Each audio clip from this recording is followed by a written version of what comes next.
forced to do so. Thanks, Senator Walsh. Yes, pity. Okay, Deputy Barrett. Ambassador, I will say frankly, I'm one of the people who thinks you should be expelled from this country, and I believe that that's nothing to do with you personally. It's to do with the policies of your state. And I think, along with Desmond Tutu, that the time for treating you as a normal state is over, because you're not behaving as a normal state. And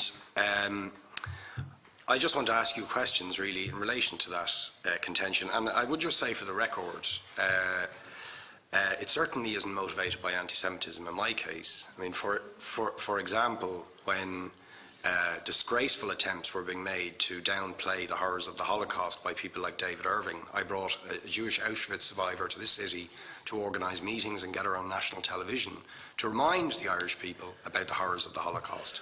And I would do so again if anybody tried to downplay the horrors of what were done to the Jewish people. But it is precisely because I'm opposed to racism that I oppose what your state is doing and what it stands for.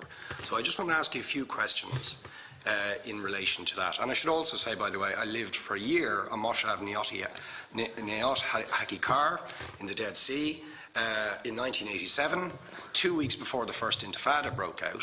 That leads me to my first question. You have tried to cover over what you have done, the killings of innocent people in Gaza on 3 separate occasions over recent years, the seizure of Palestinian land and so on, by attacking Hamas. Now, why don't you just admit that Hamas didn't exist when the first Intifada took place? They didn't set up an armed wing until the early 1990s. And that there was a reason that PLO were in Tunis at the time, exiled, effectively not present.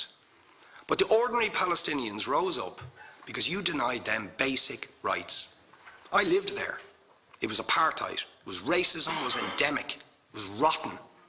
Absolutely, I was shocked within weeks of living there to see how you treated Palestinian people.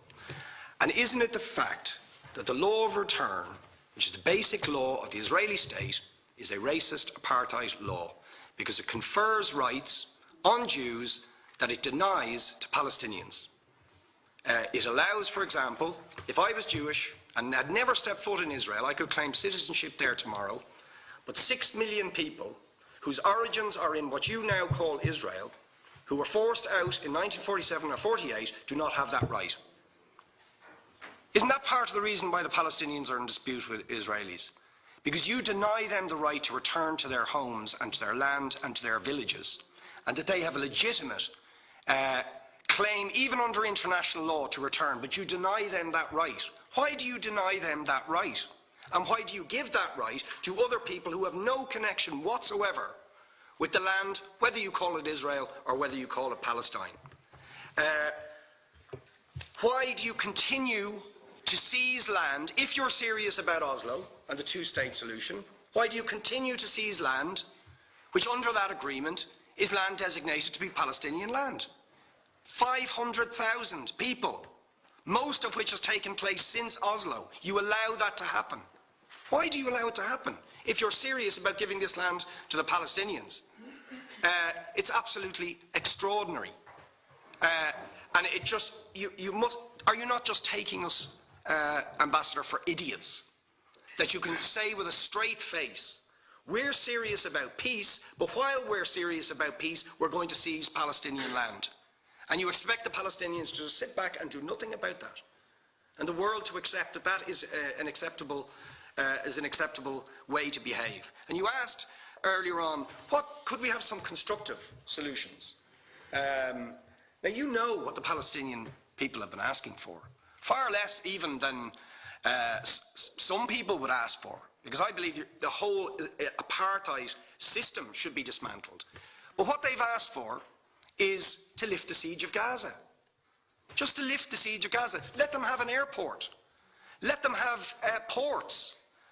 Let them not be dictated to by a government for whom they do not vote as to what can go in and out of their territories, whether they will have power, whether they will have clean water, whether they will have medicine.